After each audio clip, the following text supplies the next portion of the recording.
Bonjour, ici Ali Jalali de l'Université d'Ottawa avec le podcast sur l'introduction au vaisseau sanguin. Avec le slide numéro 2, on commence notre étude de l'appareil circulatoire. L'appareil circulatoire comprend deux grands systèmes, le système cardiovasculaire et le système lymphatique. Les trois principales fonctions de l'appareil circulatoire sont le transport de substances, la protection de l'organisme et la régulation de la température corporelle. Le slide numéro 3 nous montre la circulation pulmonaire. Du ventricule droit, le sang désoxygéné se dirige vers le tronc pulmonaire. Le tronc pulmonaire se divise en deux artères pulmonaires droite et gauche et dirige le sang vers les poumons. Après l'oxygénation, le sang oxygéné va se diriger des poumons vers les 4 veines pulmonaires pour arriver à l'atrium gauche. Le slide numéro 4 nous montre la circulation systémique. Le sang oxygéné va se verser du ventricule gauche dans l'aorte. De l'aorte, le sang se dirige dans les artères et puis les artérioles pour arriver au niveau des capillaires. Des capillaires, le sang désoxygéné va se diriger vers l'atrium droite en passant par les vénules et les veines. Comme on le voit sur les slides numéro 5 et 6, les vaisseaux sanguins sont divisés en deux systèmes, le système artériel et le système veineux. Notez bien que les artères donnent des branches et les veines reçoivent des tributaires. Comme on le voit sur le slide numéro 6, au niveau des membres, on trouve trois types de veines. Les veines profondes, les veines superficielles et les veines communicantes qui relient les veines superficielles aux veines profondes. Avec le slide numéro 7, on commence notre étude des vaisseaux sanguins de la partie supérieure du corps. Au niveau des artères, on y voit la crosse ou l'arc aortique. Elle donne trois branches. À droite, le tronc brachiocéphalique qui se divise en artère carotide commune droite et artère sous-clavière droite. À gauche, on a l'artère carotide commune gauche et l'artère sous-clavière gauche. Pour les veines, on voit la veine cave supérieure.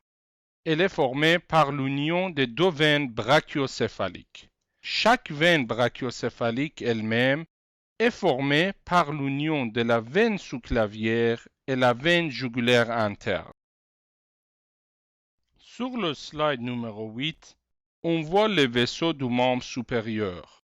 Chaque artère sous-clavière passe dans l'aisselle pour former l'artère axillaire. L'artère axillaire continue dans le bras, formant l'artère brachiale. Au niveau de la fosse cubitale, devant le coude, chaque artère brachiale se divise en deux artères, l'artère radiale et l'artère ulnaire.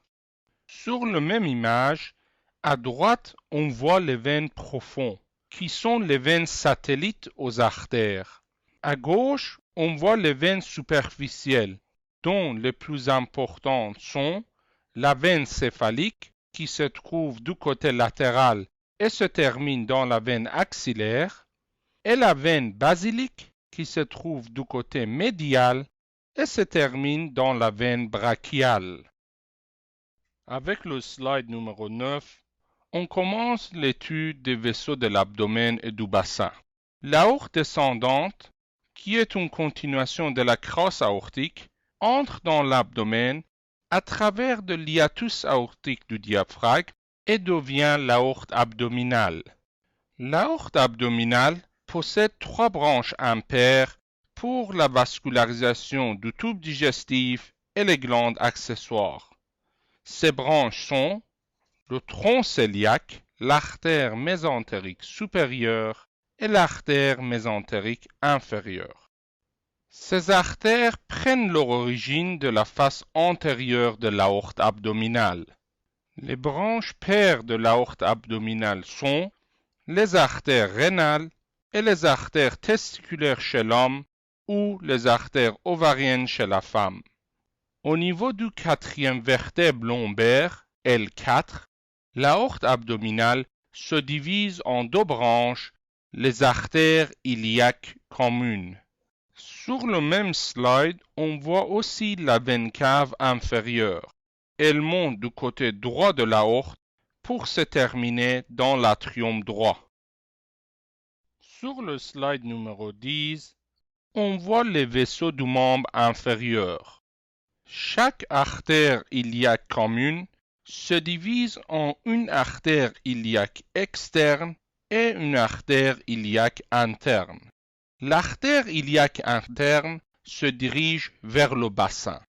L'artère iliaque externe passe postérieurement au ligament inguinal pour former l'artère fémorale. L'artère fémorale descend dans la cuisse, passe dans la fosse poplitée, formant l'artère poplitée. L'artère poplitée se divise en deux branches terminales, l'artère tibiale antérieure et postérieure. Les veines profondes du membre inférieur accompagnent leurs artères.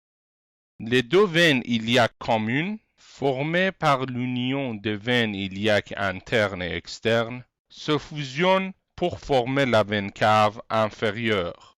Du point de vue des veines superficielles, on y voit la grande veine saphène qui prend son origine de l'extrémité médiale du pied, passe devant la malléole médiale pour se terminer dans la veine fémorale, et la petite veine saphène qui prend son origine de l'extrémité latérale du pied, passe postérieure à la malléole latérale et se termine dans la veine poplitée. Le slide numéro 11 nous montre le drainage veineux de la moitié inférieure du corps. Ce drainage est effectué à travers deux systèmes, le système cave et le système hépatique porte. Le slide numéro 12 nous montre le système cave. La veine cave inférieure est la plus grosse veine du corps. Elle draine le sang de la moitié inférieure du corps. Donc, elle draine directement le sang des membres inférieurs, des parois pelviennes et abdominales, des organes génitaux, de l'appareil urinaire et des glandes surrénales. Le slide numéro 13 nous montre le système hépatique porte. Le système porte comprend les veines qui drainent le sang des régions suivantes: l'appareil gastro-intestinal, la partie inférieure de l'œsophage, la rate, le pancréas et la vésicule biliaire. Le sang désoxygéné chargé de nutriments est transporté dans les trois grandes veines du système porte: la veine mésentérique supérieure, la veine mésentérique inférieure et la veine splénique. Le sang passe ensuite dans la veine porte et pénètre dans le foie.